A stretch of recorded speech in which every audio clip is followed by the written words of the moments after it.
Hey guys, welcome to Wrestling Days. Before I start, I just want to give a quick shout out to Figure Beast Zach.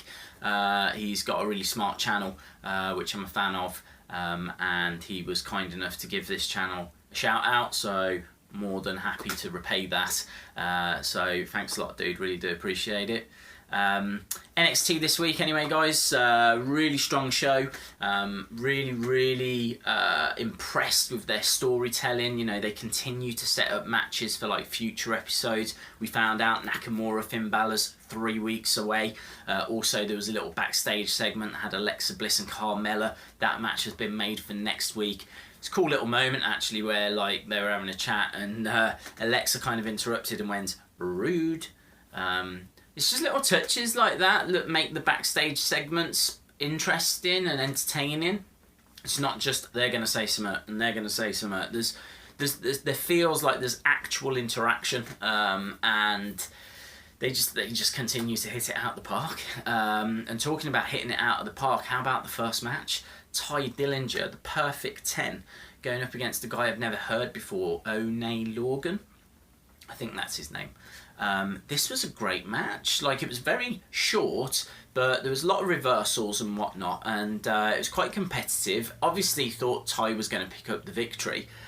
Certainly when Oney came running towards Ty, because he'd smashed him with some forearms in the corner, Ty manages to just get this vicious super kick right on the button. Oney's out. 1, 2, Oney kicked out. You know, and you're like, whoa, what is going on here? Felt a little bit like the 1, 2, 3 Kid Razor Ramon from '93. That kind of level. It was like, what is this? And Oney picks up the victory. I missed the move. It was some kind of slam, fall away slam kind of move. Honestly, I'd have to go back and watch it.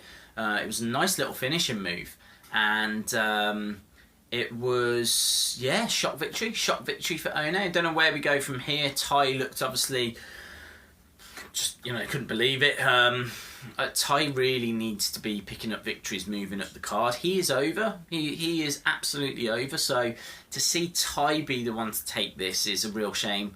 But Oney looked good, Oney Lorcan. So definitely one to watch. Next up, we had No Way Jose going up against Josh Woods. This was largely a squash match. A little bit back and forth. No Way Jose picked up the victory. I suppose the big news here is Austin Aries was doing a little bit backstage interview about his loss to Nakamura at TakeOver the End. And No Way was like, look, you should, you know, you've inspired me, let me inspire you. Aries comes out at the end of this match and is like, I didn't know what to take from you know, chat backstage, but you're right, I should have more fun. They start dancing around, and honestly, it is quite the moment when Austin Aries is doing his dad shuffle.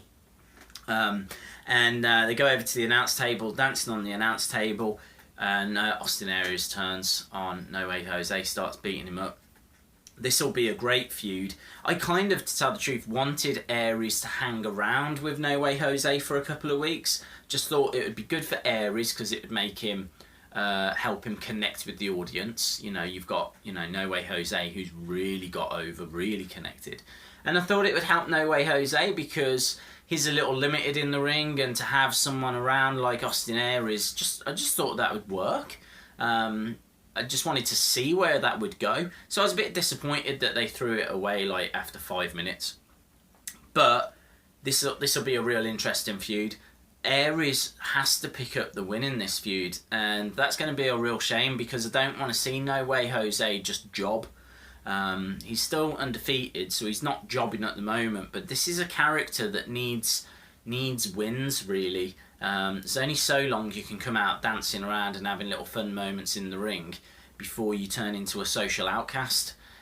So, little concerned, but I'm on board. I just hope they treat the feud right. It's NXT, they will. Next we had Deonna Purrazzo back. Love her, I think she's fantastic. I want them to sign her up. Against Bayley. And it was nice to have Bayley back. This was a good match. This was quite a competitive little match. Bayley picks up the victory with a Bayley to belly.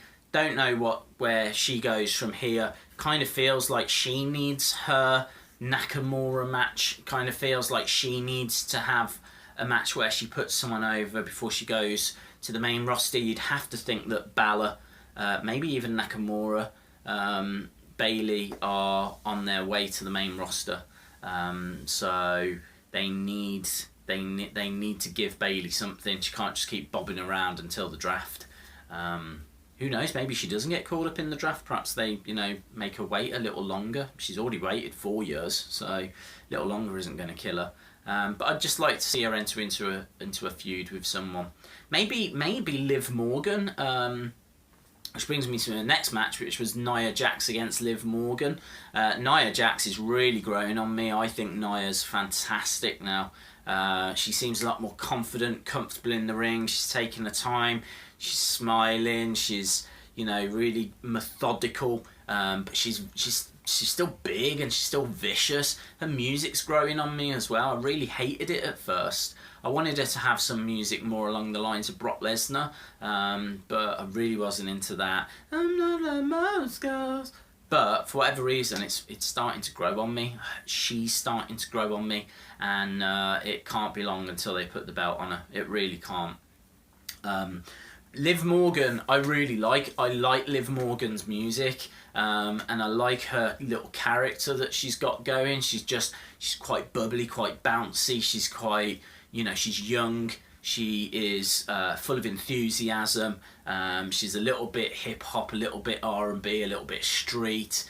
There's not really anyone else on the roster that's kind of like Liv Morgan.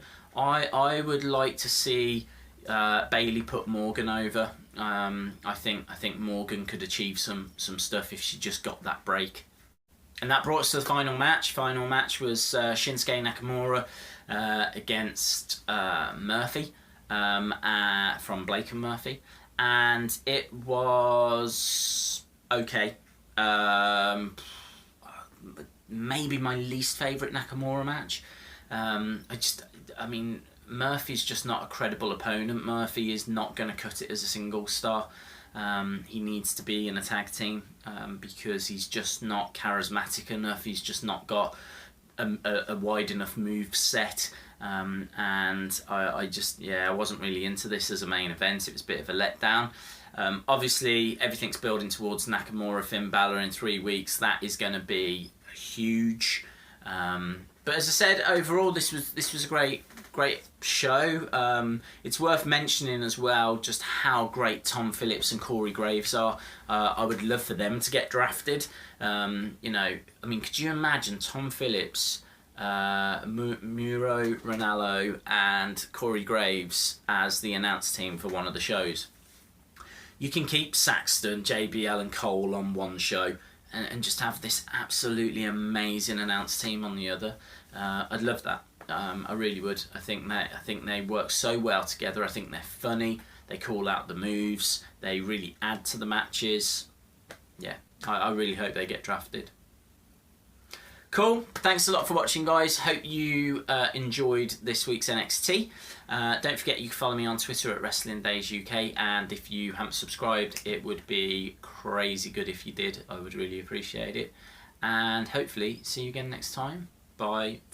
See you again NXT time. Bye for now.